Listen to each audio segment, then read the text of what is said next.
নমস্কাৰ আপোনালোক সকলোকে পুনৰবাৰ আপোন নিউজৰ অন্য এটা ভিডিঅ'লৈ স্বাগতম জনাইছো যিসকল নেকি নিবনুৱা আছে যিসকলে নেকি একো চাকৰি বাকৰি কৰা নাই যিসকলে পঢ়া শুনা কৰি ঘৰতে বহি আছে তেওঁলোকৰ বাবে এটা বিৰাটেই ভাল খবৰ ওলাইছে 1 আগষ্ট তাৰিখৰ পৰা ভাৰত চৰকাৰ ফালৰ পৰা তেওঁলোকৰ বাবে আনিছে এটা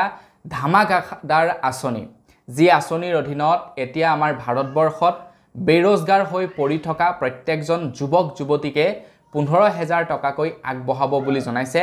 1 আগষ্ট তাৰিখৰ পৰা 1 আগষ্ট তাৰিখৰ পৰা 15000 টকাকৈ আগবঢ়োৱা হ'ব আৰু এই আঁচনিখনৰ নাম হৈছে প্ৰধানমন্ত্ৰী বিকাশ ভাৰত रोजगार योजना এই আঁচনিৰ অধীনত আমাৰ ভাৰতবৰ্ষৰ প্ৰত্যেকজন বেৰোজগাৰক প্ৰত্যেকজন নিবনুৱাক 15000 টকাকৈ দিব বুলি জনাইছে তো কেনেকৈ 15000 টকা লাভ কৰিব সেই সম্পৰ্কে আজিৰ এই ভিডিঅ'টোত আপোনালোকক জনাম তো ভিডিঅ'টো প্ৰথমৰ পৰা শেষলৈকে চাই থাকিব মই শ্ৰী পাঞ্জিত গগৈ আপোনালোকে চাই আছে আপোন নিউজ আহক আৰম্ভ কৰোঁ আজিৰ ভিডিঅ' প্ৰধানমন্ত্ৰী নৰেন্দ্ৰ মোদী ডাঙৰীয়া দেৱে যি আঁচনিখনৰ মুকলি কৰিছে এই আঁচনিখনৰ মেইন লক্ষ্য হৈছে আমাৰ ভাৰতবৰ্ষত 2 বছৰৰ ভিতৰত প্ৰায় 3.5 কোটি অৰ্থাৎ 3.5 কোটি যুৱক যুৱতীক কৰ্ম সংস্থাপন দিয়া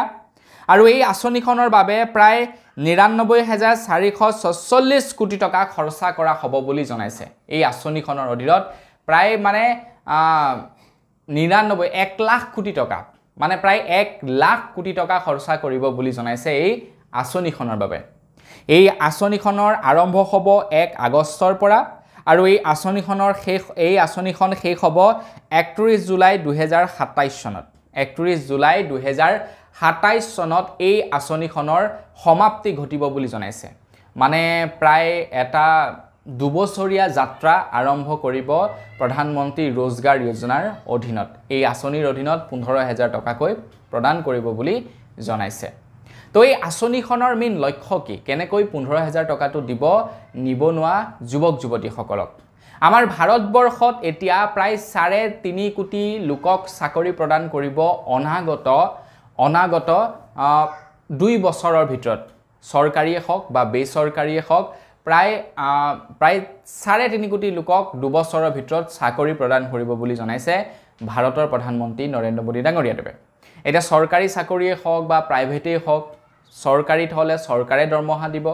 প্ৰাইভেটত হলে প্ৰাইভেটে দৰমহা দিব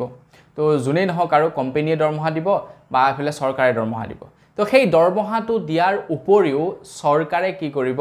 আপোনাৰ 15000 টকা দুটা কিস্তি প্ৰদান কৰিব যিসকল লোকৰ নেকি দৰমহা 10000 টকাতকৈ মানে 10000ৰ পৰা 1 লাখ টকাৰ ভিতৰত হয় আৰু যিসকলৰ নেকি 1 লাখতকৈ ওপৰ হ'ব তেওঁলোকক অলপ বেছিকৈ দিব সেই পইচাটো তো তেওঁলোককো মানে আপোনাৰ এটা ছমাহত দিব পইচা আৰু এটা দিয়া হ'ব তেওঁলোকক আপোনাৰ এবছৰ যেতিয়া সম্পূৰ্ণ কৰিব সেই সময়ছোৱাত যেতিয়া নেকি কোনো এজন যুৱক যুৱতীয়ে নতুনকৈ প্ৰথমবাৰৰ বাবে চাকৰিত জয়েন কৰিব হেয়া চৰকাৰীয়ে হওক বা বেচৰকাৰীয়ে হওক যি চাকৰিয়ে নহওক প্ৰথমবাৰৰ বাবে জয়েন কৰিব তো তেওঁলোকক অসম চৰকাৰ ফালৰ আমাৰ ভাৰত চৰকাৰ ফালৰ পৰা এই 15000 টকাটি প্ৰদান কৰিব বুলি জনাইছে মানে যোনে প্ৰথমবাৰৰ বাবে ইপিএফৰ একাউণ্ট ওপেন কৰিব তো তেওঁলোকক এই 15000 টকাটি আগবঢ়োৱা হ'ব ভাৰত চৰকাৰ ফালৰ পৰা 1 আগষ্ট তাৰিখৰ পৰা এইটো এটা বিশেষ আঁচনি মুকলি কৰিছে যাৰ অধীনত মানে 15000 টকাটো দিয়ক নিদিয়ক সেইটো পাছৰ কথা কিন্তু প্ৰায় 3.5 কোটি লোকক চাকৰি প্ৰদান কৰিব এইটো এটা বৃহৎ মানে সিদ্ধান্ত ভাৰত চৰকাৰৰ য'ত নেকি 1 লাখ কোটি টকা খৰচা কৰিব 2 বছৰত তো বন্ধু-বান্ধৱীসকল এই আঁচনিখনৰ বিষয়ে জানি আপোনালোকৰ কেনে লাগিলে কমেন্ট সেকশনত জনাব